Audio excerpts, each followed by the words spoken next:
Partai politik pengusung paslon nomor urut 1 Anies Baswedan dan Muhaimin Iskandar alias Amin yang terdiri dari Nasdem, PKB, dan PKS bakal bertemu dengan Anies Muhaimin pada Jumat hari ini.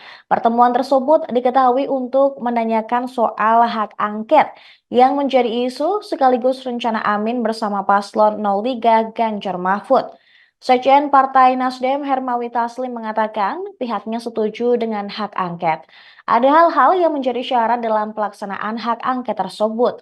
Dia menginginkan adanya nota kesepahaman bila hak angket itu benar dilakukan. Sementara itu, Sekjen PKB Hasanuddin Wahid mengatakan pihaknya akan menunggu aksi dari Capres Ganjar Pranowo dan juga PDIP. Sekjen PKS Habib Abu Bakar Al-Habsyi menilai hak angket merupakan langkah yang bagus ketimbang menggugat sengketa pemilu ke Mahkamah Konstitusi. Menurutnya DPR RI juga telah memiliki pengalaman terkait penggunaan hak angket untuk menyelidiki kasus.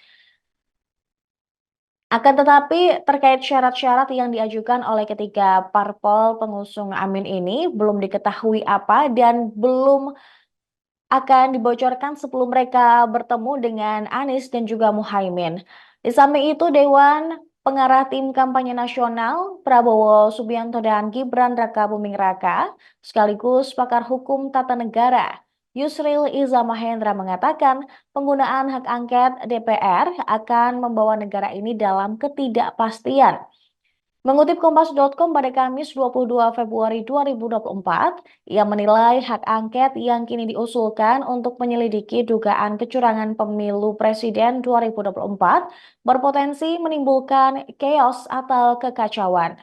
Menurut Yusril, pihak yang kalah Pilpres seharusnya mencari penyelesaian ke Mahkamah Konstitusi, bukan dengan menggunakan hak angket DPR.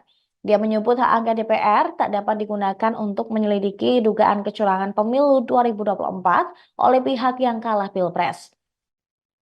Berdasarkan pasal 24C Undang-Undang Dasar RI 1945, salah satu kewenangan MK adalah mengadili perselisihan hasil pemilu, dalam hal ini Pilpres, pada tingkat pertama dan terakhir.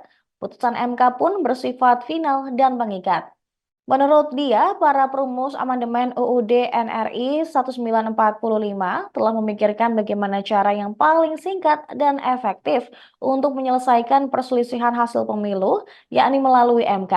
Hal ini dimaksudkan agar perselisihan segera berakhir dan diselesaikan melalui badan peradilan sehingga tidak menimbulkan kekosongan kekuasaan jika pelantikan presiden baru tertunda karena perselisihan yang terus berlanjut. Download Tribun X sekarang, menghadirkan lokal menjadi Indonesia.